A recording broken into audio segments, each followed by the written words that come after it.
Hey everyone, my name is Rooster and welcome back to Mechabellum. I've got a bit of a fun replay for you guys, and this will feature a challenge that was set to me by a viewer who said, play the brick and I will sub to you if you win. And you will soon see what this brick challenge entails. As for the packs, the first three for me here at the top look pretty good. But I end up going for the steel balls with the crawlers because I think Farseer spec is nice. 4k hit points is about the minimum that I like playing with, and then Steel Ball Crawler is simply a nice pack to start with. Has pretty decent matchups and usually performs well, at least in the first 3 rounds, and then after that the Farseer should be able to carry me in the mid game. Now, my opponent goes for cost control, Stormcallers, Fangs in the starting pack, double arc lights picked up, symmetrical setup, nothing too crazy there. As for myself, my viewer asked me to play the brick. And what the brick entails is that it is a bit of a meme strategy where all of your starting units have to remain touching. They have to touch one another. They have to stay in a rectangle formation. And yeah, that is all. I was allowed, however, to move them around. So I could reposition the order in which the steel balls and the arcs and the crawlers were set inside of this rectangle. So this was quite helpful, and here is where my strategy or my approach for this game kind of began. First of all, I wanted the arc lights to be on the outsides because I don't want them to be, well, next to one another because that would simply lose a lot of efficiency. Ideally, I can split them up so that they both go to different sides of the board and can clear their own chaff. I wanted to have a steel ball in front with a spacer of crawlers in between, just in case my opponent would go for something like Scorpion. And then I wanted to start in the middle of the board because that would allow me to beacon some of my units to the sides if need be. And so this is what I ended up going for, the brick. Now let's see how this goes. Fangs here will be pulling all of my units forward. And yeah, this is, by the way, not the best strategy against Stormcallers. Because obviously they will normally miss steel balls, but if you put units behind the steel balls, then they will simply hit those units instead without actually shooting at them. However, this didn't even go that badly for a first round, and you can see that all of my units did split up after the initial move for those middle fangs. Arclight there wins his duel. Arclight on the left manages to kill a Stormcaller, and though there is one lone fang on my tower, that is not the worst of first rounds, and I was pretty happy with how that went, considering our brick. Round number 2, there are 3 great cards here. Probably want to pick up either one of these. Heavy Armor is great for the steel balls. Wasp Swarm, not that easy for me to use against the Fangs, but maybe I have to use it defensively. And redeployment, you could say, oh, well, that's perfect. That allows you to reposition all of your starting units. But I said, you know, this has to be a brick challenge. And for it to remain a challenge, I think it's only fair that all of these units remain in these positions for the rest of the game. I can obviously buy other units and add them anywhere I want on the field, but the brick has to remain intact. And so that is what we go for, and we pick up the heavy armor instead. This does mean that I kind of forfeit the round if my opponent were to pick the Wasp spawn, but I didn't want to waste resources on defending that, because usually a missile isn't enough. A Fang pack also loses to it. So I was just like, you know, if my opponent wants to use resources for tempo, then so be it. I'm relatively healthy still. I will simply try and work towards a setup, and then we can play next round. Doesn't end up going for it though. Picks up the heavy armor as well. Goes for oil, double fangs in the back, I guess, against the wasp drop, and an arc light in the middle. Front steel ball here will get the heavy armor, and you can see me utilizing a mobile beacon trick here with the 2 arc lights that were added, and that creates this massive spread of units at the start of the round. What you can do with mobile beacon is that if you complete it and then cancel it, it will have redirected the looking direction of your units. And since units have a 30 meter or so prioritization in their looking direction, you can utilize this mobile beacon trick to make them walk a certain way. Obviously, it doesn't always work because the difference in where they are looking straight forward and where you make them look at with the mobile beacon has to be within this 30 meters threshold. But if that is the case, you can manage to do this type of stuff. And so here you can see that my plan did work. Now we had to go through the oil, which was a bit of a pain, but steel balls here are still alive, and with the debuff, they're not taking as much damage. I think we just managed to pick up the round. Since steel balls have less range than the dead zone of the Stormcallers, we actually do pick up round number 2, and the steel balls even take a level. Now round number 3, the pace is being picked up even more as we get unit reinforcements to choose from. I think Mustang here would have been the best pick for me because of all the fangs, but I didn't quite realize yet how many fangs my opponent was really going to build and what he was going to do. So I was a little bit wary of it into the arc lights. Marksman here, probably a great pick as well. Nice to play with the arcs, but I wanted to play a bit more of a aggro type composition at this stage, so that's why I don't go for it. Sabers, fine. My opponent picks them up, but a bit of a weird pairing with the steel ball, so I didn't really want them. And instead I go for the wasps, which is risky. I know, probably not the right move, but it was at the tail end of my stream, and I wanted to play a bit of a fun game with Worm Wasp. At least that was the idea up to this point.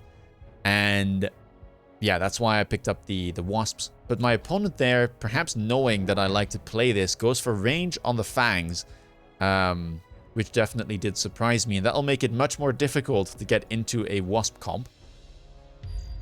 Level, by the way, here on the steel balls. I get my Farseer. We beacon every unit now to the left, since I don't want anything to run through the oil. And we range our arc lights. Also leaves me enough resources to buy 2 more crawlers. And those are going to go in front of the towers, because I noticed that the Stormcallers were insta-locking on my arc lights and killing them. And obviously that is not something I want to happen again.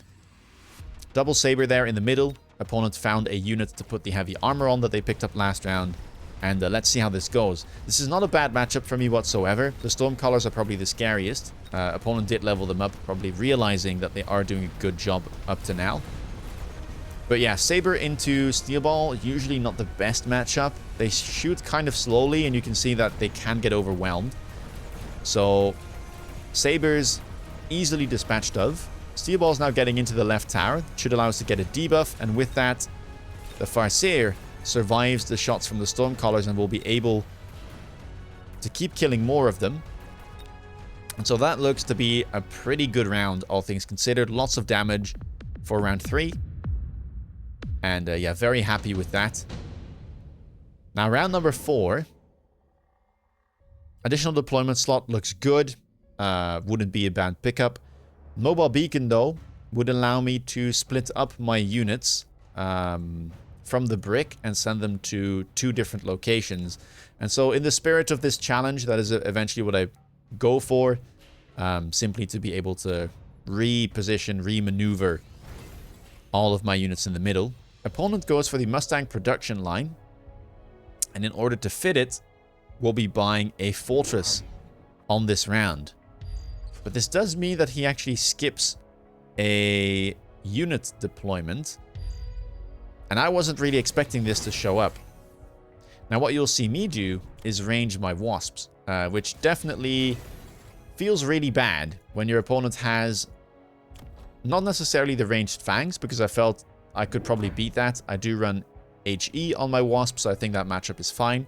But once the fortress is on the board as well, and with the prospect of anti-air barrage being clicked, I didn't feel too confident anymore, but that's only something I could see at the start of this round. And yeah, with the Mustang production item on top of things as another counter to the Wasp, we definitely will have to change ideas here. And so, likely, I will simply have to play Arclight Melter with such an early fortress showing up. Steel Ball split there, working out quite nicely. We managed to kill the 2 Sabers. Fortress gets distracted, so the Arclight can DPS for a little bit longer. The only issue is my Arclights did get caught up in the mobile beacon there as well. So one of them dies, the other one goes down as well. And even though my Arclight there does trade with the fortress, it does also lose its life. And I think that with the remaining ranged fangs, the Mustangs that have been spawned from the item, and the Stormcallers, that is going to be a little bit too much for this Arclight and the Wasps to deal with. And so we do end up losing round number 4. And now we enter round number 5. And yeah, in fashion, oftentimes when you buy high tempo units, proactive units that have big counters, and you know that a free unit drop is about to show up, you do get punished every now and then. So yeah, the melter that I wanted shows up in the drop there. Mind you, even if this didn't show up, I would have probably sold the drop and then bought the melter anyway, but it's even better for me that I get this deployment and the unlock for free. So we managed to buy 2 melting points there, and I decided to sell out of my wasps because I thought they were just going to feed experience, and instead I would rather use the money for something different. But yeah, 2 melters on the sides here, expecting more fortresses to show up, and they do. Opponent there goes for the marksman, which I think is a bit of a mistake. He probably should have gone for something like the sledges. Triple sledgehammer was offered, and if you're expecting melter, that is a great unit to distract the melting point. It's also really good at stalling steel balls. So yeah. Alternatively though, you can play marksman into melter. So if you wanted to play arc lights with carry marksman instead of going for the fortresses, then I can see that being a play as well. For now, we get easy lock-ons onto these side fortresses. And yeah, what is important here and important in all of your games is to make sure that your chaff clear and your single target DPS are always linked up. So you don't want the situation where your melter is shooting at the fangs and the arc light is stuck on the fortress. You want the targets that they're shooting at to be good for either of them, right? So either both are shooting at crawlers, which is good for your arc light, and so it should clear the way for whatever is behind, or your arc light is stuck on the fortress, but the melter can also shoot at it, and so that's a good target for your melter. Right side here is victorious, but the late fangs caused some problems this round, and with the remaining storms that are leveled and all of these fangs and the marksman, I'm not sure this melter will be able to survive. It is really tanky, but yeah, chaff there slightly too annoying to kill, takes way too long, and we do might lose round number 5 as well as we enter round number 6. Round number 6, Mustang production line shows up a second time, and both of us pick it up. Here I picked it up because, well, my opponent does have a lot of fangs, and I was realizing, okay, we are starting to have some issues with the late chaff, so I probably want Mustangs down the line. And if that is the case, this is not a bad item to pick up. I don't pick them up just yet, though, because in a lot of games, if you feel like you're in an okay position and you know you have a little bit of an issue, but it's not something you have to solve immediately, you can sometimes just keep building on other parts of your comp that you have already bought. So for instance, buying more chaff or buying more single target DPS, like going for more melters. Ideally here I'd have 4 of them. And wait for instance, free units that might show up. Because oftentimes, if you wait long enough, you'll get something that you would want anyway, but from free units, which gives you the additional deployments, the unlocks, and just so much more value, right? So here I'm willing to stall a little bit and just buy some late arc lights. That'll hopefully be able to hold the chaff situation for now. Opponent goes for range on the fortresses. Also has been leveling the storms. Now both of them level 3, so that's another thing I should probably think about. Interception here would be valuable at some point. The brick this time goes down the middle with a shield because I knew that the oil was back off cooldown and ends up going onto the right. Steel balls there managed to lock onto a fortress, so even though they do end up going down to the Stormcaller pack, which deals an insane amount of damage, by the way, they do manage to at least kill a fortress, which I think is not too shabby. Left side looks much better. Melter here should lock onto this fortress at some point. Right side taking a little bit longer, also getting slowed by the oil. But yeah, units will go down, and the spawn item here just so good. I haven't kept track of how many Mustangs we have spawned, but they're doing a fantastic job at delaying these Stormcallers. Tower will end up falling, but we managed to clear the Stormcallers, so that's not a threat. And again, with the chaff production here in the form of the Mustangs and the tower debuff, we should be able to get rid of all of these units. This level 3 melting point, way too tanky to kill. And that can be nice sometimes about leveling melting points. Not even about doubling their damage threshold, but about giving them those extra hit points. Even if the only thing left on the board is small units, sometimes melters will just be able to power through them because of their high hit points. Underground threat available for the both of us here, and we do both decide to pick it up. I could see that my opponent didn't really have good chaff clear on the edges here, so that's where one of the undergrounds will go.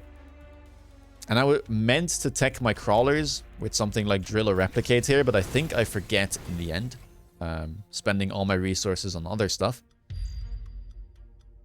This time around, I will decide to keep the brick again in one piece and trying to run it down through the left side. The reason I'm keeping them together here is hopefully to make sure that some steel balls do lock onto the fortress. And if I can get rid of one of these guys, then I'm pretty happy. Marksman here, given range. But he only has the 2 of them so far, and that is a level 4 Stormcaller pack, by the way. So, yeah, interception here, definitely something valuable. And you see that I do pick up 2 missile interceptors. Melting point now, level 4 on that right side. And I decided to pick up triple Stormcaller on this turn to potentially go for something like Incendiary Bomb to deal with these late fangs. Also, my opponent's army is somewhat static with the fangs and the fortresses, so Stormcaller shouldn't be a bad pickup. Crawlers there do a decent job, but yeah, they don't have replicates or anything, so I don't think they'll be able to get in. But either way, it's good distraction here. You can see the Stormcallers, the fortress, the marksman all turned to the flank. And meanwhile, these melters on the left side are just powering through. Right side, good lock on as well. And looks like that should be another great round for us. The oil slows us down, but it's not a big issue. Mustangs there keep spawning throughout the round. And we get debuff, kill the final Stormcallers, and that is a very big round on round 7, and that will send our opponent down to nearly 1,000, 1,200 hit points or so remaining. Improved firepower control system here shows up, but electromagnetic impact, not bad at all either. I decided to not pick up the improved here, because there's not really any units that benefit from it on my end. My DPS is melters, and, well, they really do not need more damage. If they lock on, they will kill whatever they are shooting at. Both of us go for EMP. I could have gone for oil as well to try and make a play with the incendiary. But I decided to go against it because I quite like the value from the EMP here. Crawlers will go on the flanks for me. I was trying to distract. Also, I did see that my opponent picked up more Stormcallers, and I saw the oil was available. So, yeah. I thought there is a chance here that Incendiary Stormcallers do come out, and if that's the case, I want to make sure that I can distract them. So that will be possible. Opponent, though, goes for Incendiary Stormcallers, but didn't pick up the oil. Goes for the EMP instead, but we have the barriers here to defend against that. Now I decided to pick up EMP on the arc lights. Main reason for that was to try and shut down these fortresses and their range, which should make it easier for the melting points to beat them. Lots of missile interceptors coming out, though, from my opponent. 4. I also have 4 of them. Added 2 more this round. And now the both of us are loaning round 8. Temp range, temp speed also picked up to try and get into this right side with the brick. Missile interceptors, though, will get rid of my missile that I put down. I was trying to get some value, kill those high-level fangs, but it wasn't meant to be. Steel ball's now going in, but oh my days, look at that damage from the Stormcallers. Absolutely crazy. Left side looks good. We did at least manage to distract some of these Stormcallers, but they seem to get quite a bit of value here. And the arc lights are simply dying a bit too early to be able to deal with all of these lone fangs that have spread across the board. Right side melter, though, level 4, 142k hit points, might be able to brute force some of these units. We get a good lock here as well, but the fortress also finds its mark and kills my melter. And suddenly I lose all of my missile interceptors. My opponents get to keep all of them, and I'm going to take a sizable amount of damage. Yeah, that'll send me down to below 2k. Things looking somewhat scary here. But, as I said, if you wait long enough for something and you can postpone it, oftentimes you will get rewarded by free units for doing so. And so here we get the Mustangs to show up. Triple level 2 is insane. I still have my 3 deployments for myself as well. And so yeah, that is what we decide to pick up. For my opponent here, it looks like it probably should be a sell. Mustang for them, not that great. I'm mostly a crawler-based board and I've got arc lights as well. So the sledgehammers here do make sense. They showed up in the previous unit drop. He didn't pick them. Now he does, as they should be decent chaff against these melters. And yeah, we get 2 more Mustangs on my end, and I decide to go for range as well as missile interceptor to intercept these stormcallers that have been doing so much work throughout the game. And the range should help me clear some of these late fangs, hopefully. Mustangs definitely better suited at dealing with fangs than arc lights. We go for a bit of a delayed brick play in the middle, as these units were getting shot at instantly by the stormcallers. So I wanted to try and delay them a little bit, and hopefully some units here would be gone, some chaff would have been dealt with, which should open up the path for these units.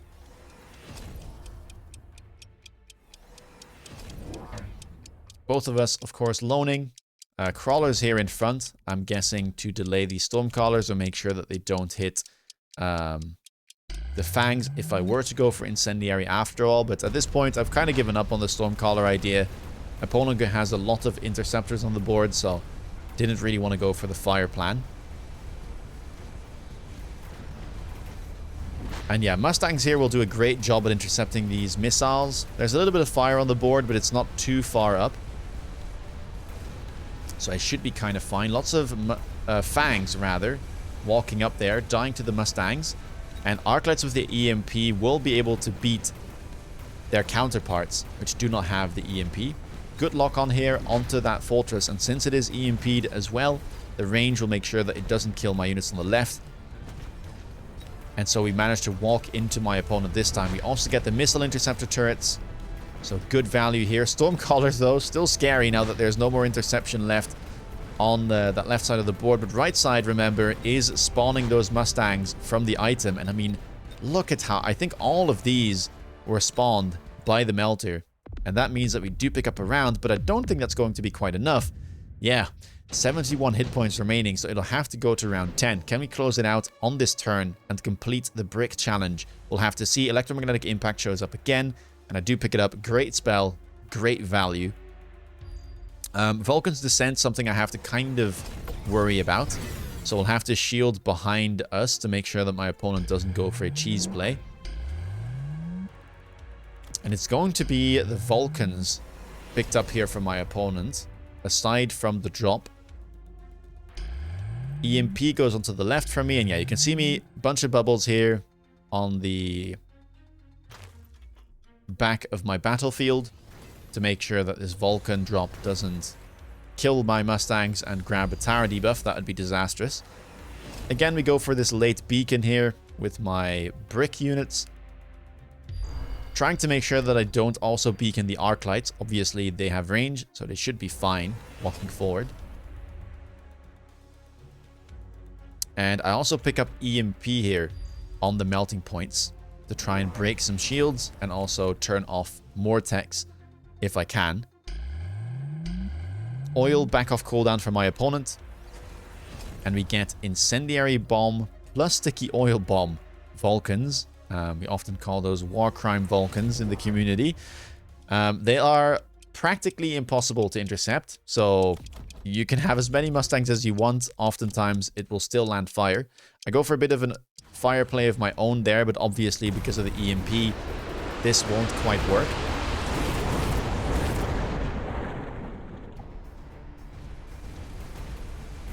And let's see how this plays out.